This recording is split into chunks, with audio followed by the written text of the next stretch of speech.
Hello again, class. We're going to continue with our notes and presentation on adolescence. And today's lesson, seeking meaning in a changed world. Last time we talked about today's rites of passage and how all these little tiny tidbits of adulthood are meted out over the entire time period of being a teenager and beyond, really. We have to understand what it's like, and we can all think back about what it was like to be a teenager, but I think for today's teenagers, I think it has gotten worse. I think it is even more difficult today. Let's take a look at this. Implications of change. The idea here is we're on the backside of all this change that happened as a result of the Industrial Revolution.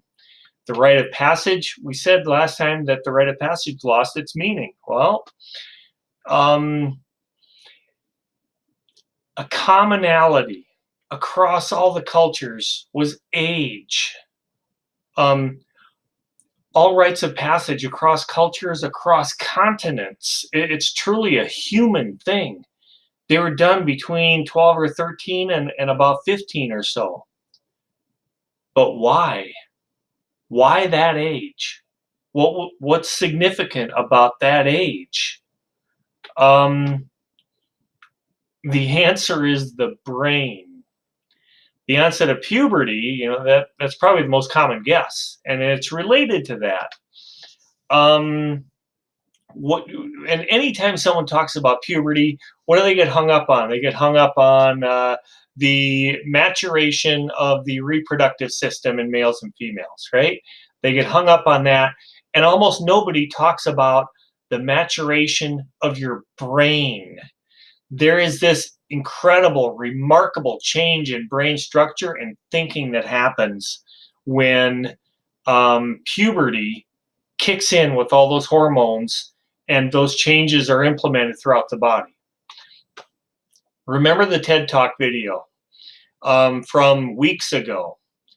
By age 13 to 15, roughly, by 16, definitely, teens reduce use of the limbic system in making decisions, right? The limbic system controls your emotions. In other words, they start to separate emotional thinking from making decisions.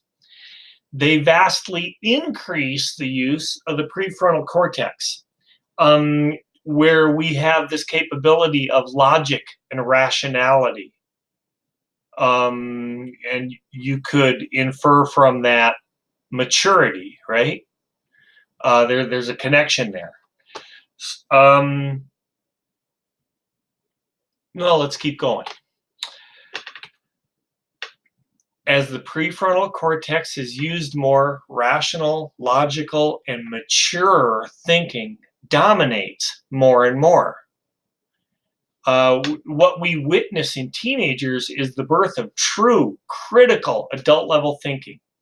It becomes available to them for the first time in their life. But why?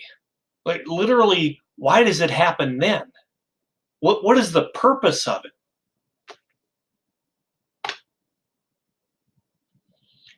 I'll let you read that, and I want you to think about it. We are animals. We're not vegetables, and we're not minerals. We're not rocks, right?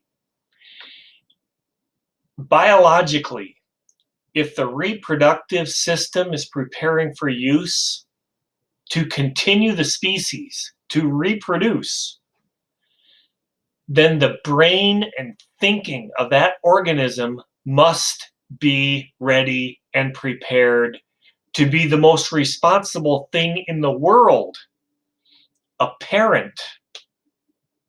If the brain and thinking doesn't change to produce this heightened level of responsibility and maturity, reproduction fails.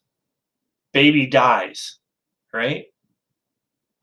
And that leaves the continuation of the species in doubt. You could apply this to any animal that requires child rearing and guidance for an extended period of time. The parents must be mature, not just sexually mature. They need to be cognitively mature. They need to be behaviorally mature in order to make sure the baby survives to continue the species, right? We don't like to think about ourselves as being animals. Well, we are, right? And I think if you consider other animals, you see the same patterns. So sexual maturity is designed to go hand in hand with behavioral and cognitive maturity. If you're old enough to have a baby, you damn well better be old enough to be mature and responsible to care for that baby. What good would it do for a species, any species, to have babies when they're not mature and responsible enough to care for the babies? So the idea of the rite of passage is tied to this cognitive and behavioral change that is noted and seen within cultures. We'll keep going.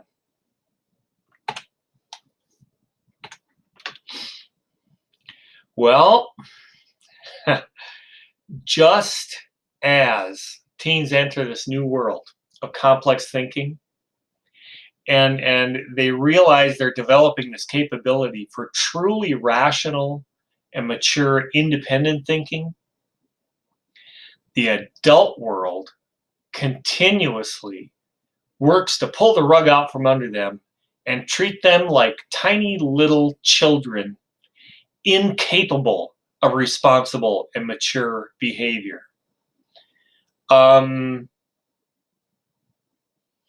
Imagine how that feels.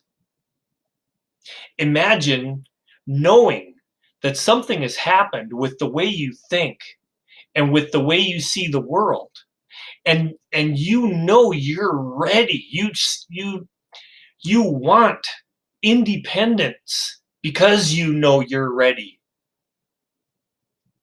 And the adult world says, "Ha, you're a little baby. You need to do some growing up first. You're still immature and irresponsible." 500 years ago, they weren't, right?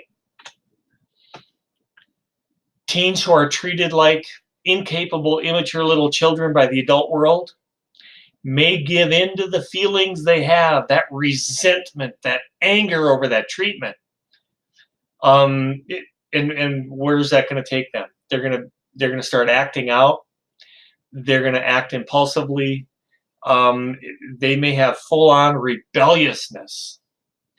I used to talk about this with my middle school students, and I would say, here's Sally at age 8. At age 8, Mom says, "Hey, Sally, there's a couple dishes in the sink. Will you wash them off and put them in the drain rack?" "Sure, Mom, no problem." Sally at age 15.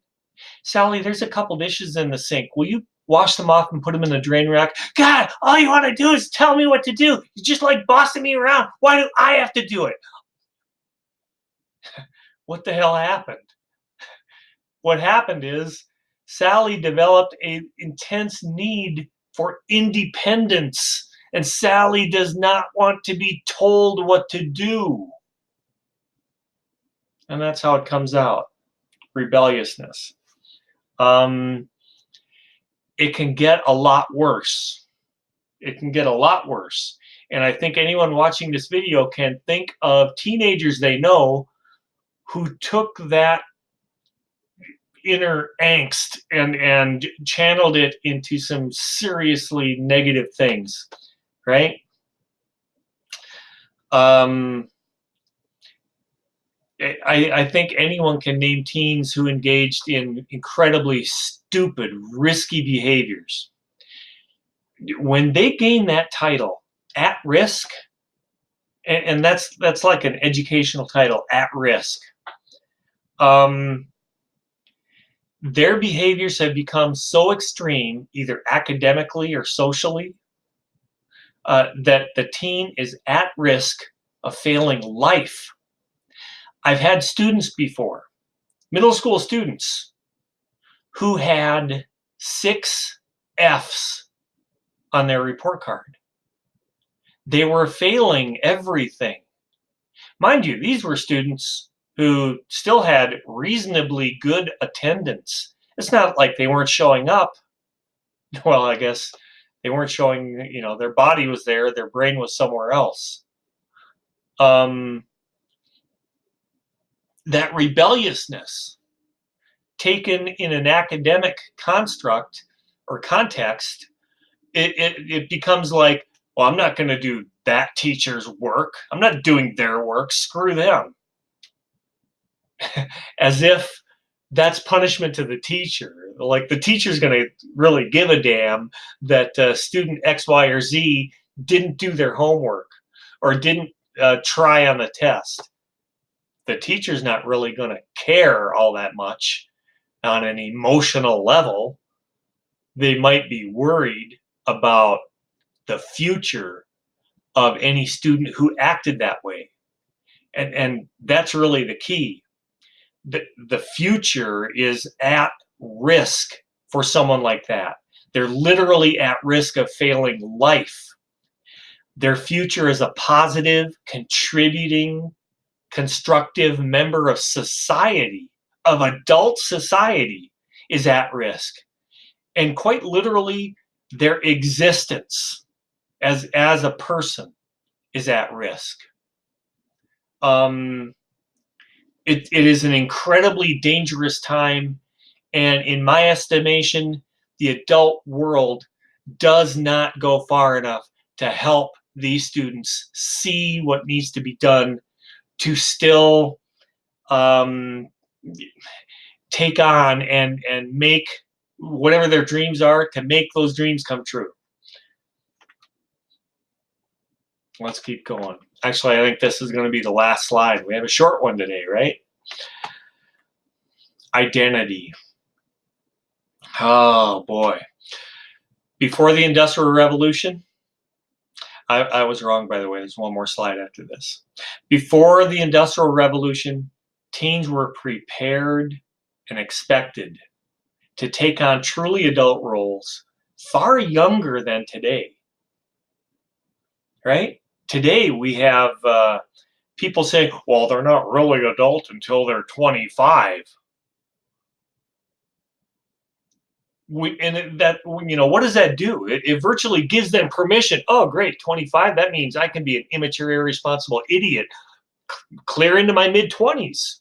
Great. What the hell? I'll just kick back and be stupid for that long. What a waste.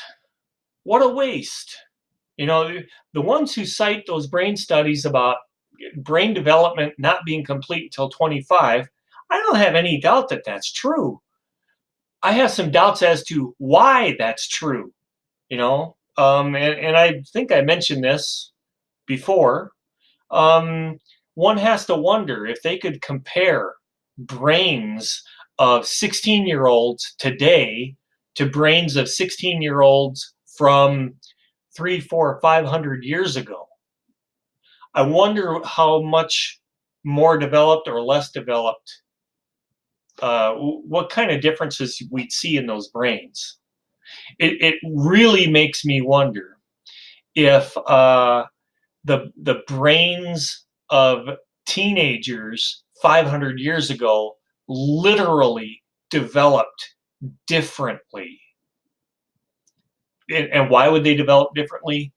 Because they had adult level thinking, decision making, responsibility, and maturity placed upon them.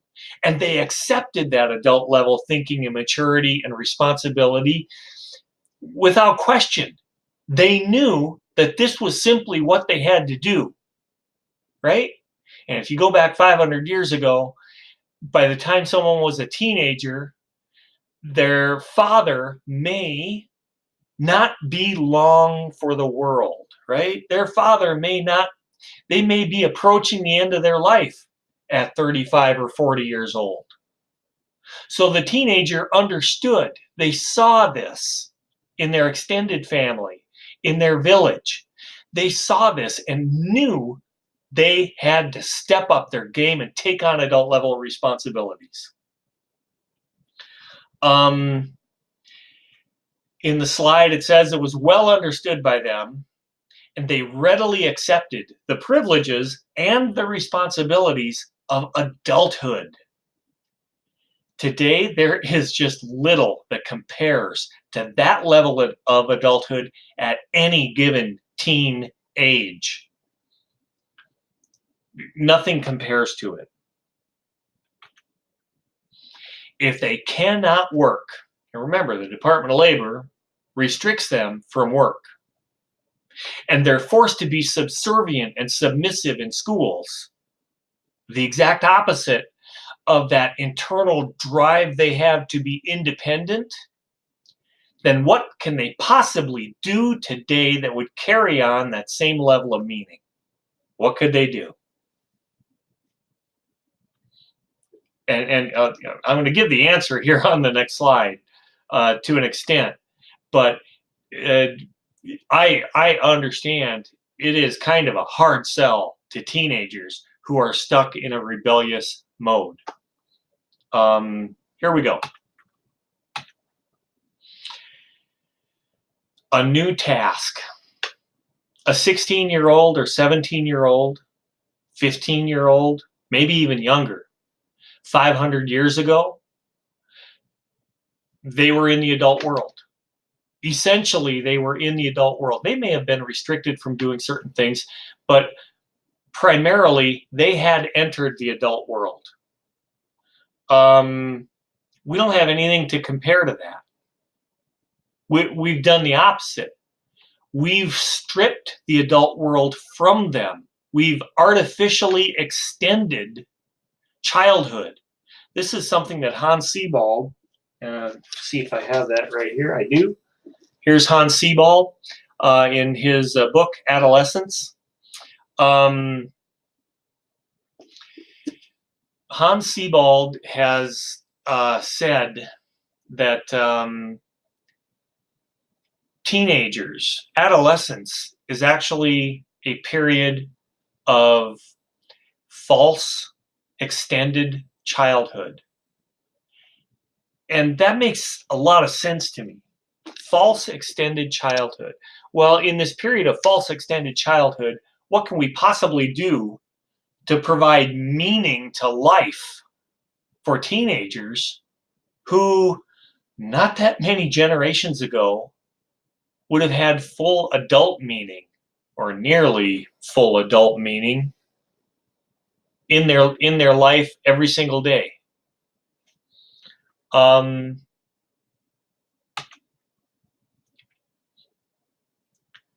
This new task that teens have is to answer these three questions. Who is the adult me? Literally. How will this teenager define who they are? And remember, they haven't had all this guidance. 500 years ago, you were trained from when you were a toddler right up through your rite of passage to know who you are, at least occupationally. But we don't have that now. We don't have that now. Who is the adult me? Related to that, here's the next question. What do I want to do with my life? And this really kind of refers to occupationally. What kind of job do you want to be that contributing member of society? What kind of job do you want that is satisfying to you and leads to positive, constructive change for both you and your family. So what do I want to do with my life? You have to figure this out, right? You have to answer this question. And you don't wait until you're almost done with being a teenager. And I'm going to get to that in a second. The last of the 3 questions. How will I make it happen? What's your plan? What is that plan?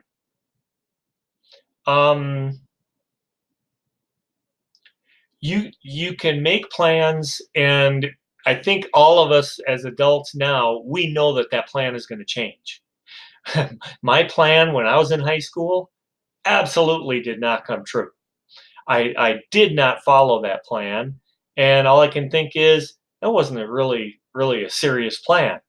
It was more of a notion of what I thought might be a fun, cool thing to do. I wanted to be a fighter pilot. No.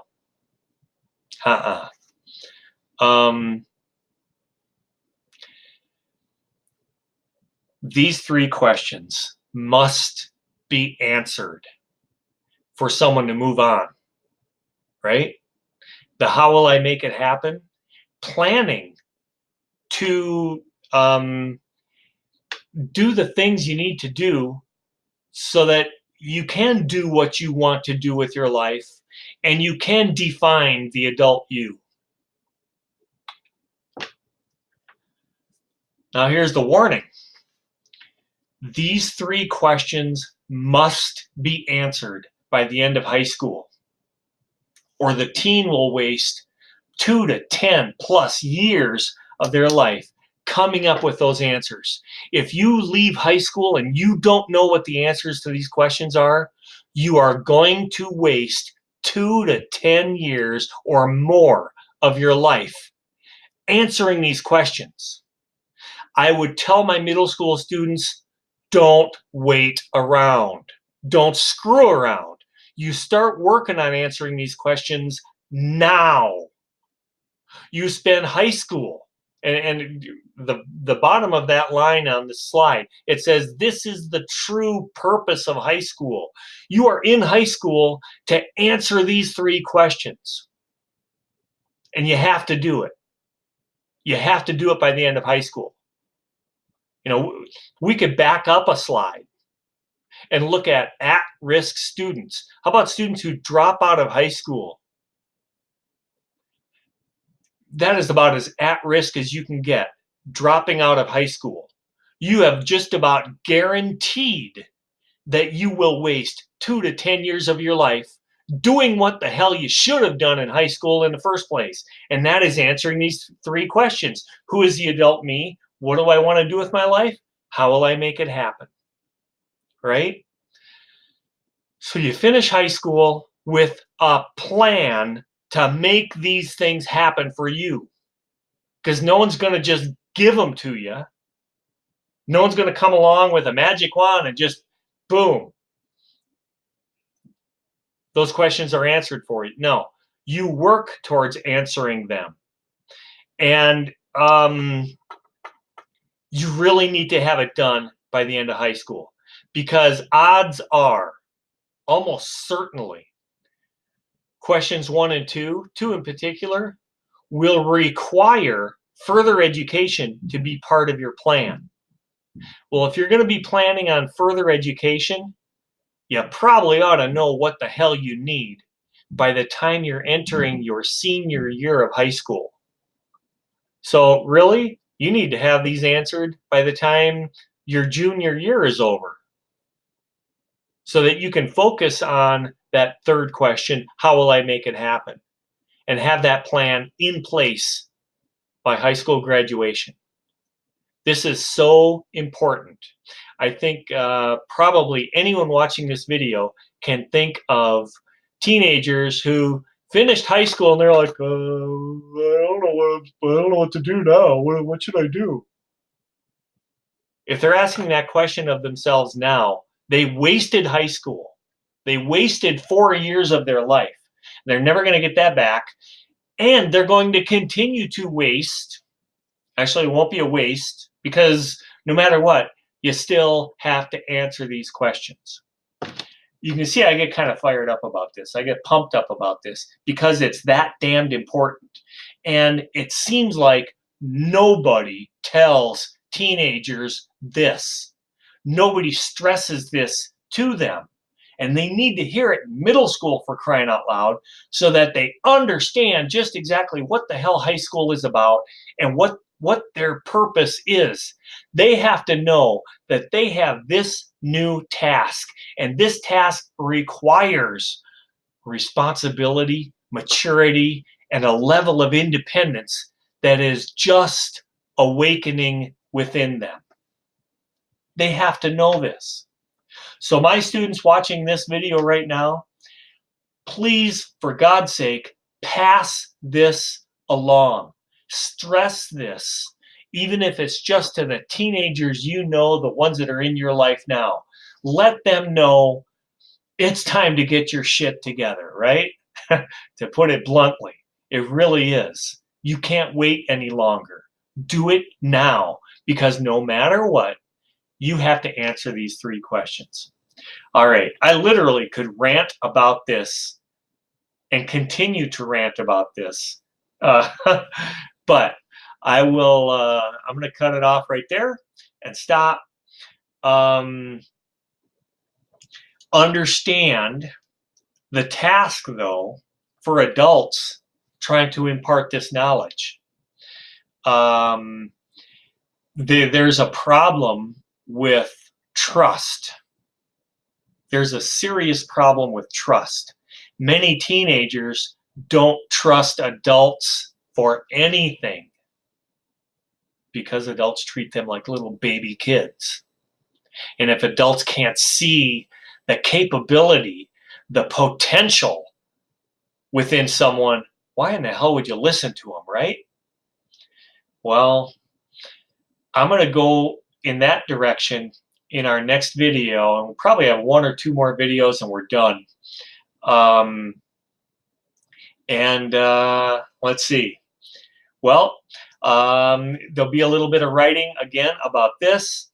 Give it some thought. I just want your feedback on the ideas that are presented here and what your thoughts are. Okay, I think we're done. Have an awesome week, and hopefully everyone's working on getting caught up with their work. And if you have any problems, any questions, please email me. Let me know right away. All right. That's it. See you later.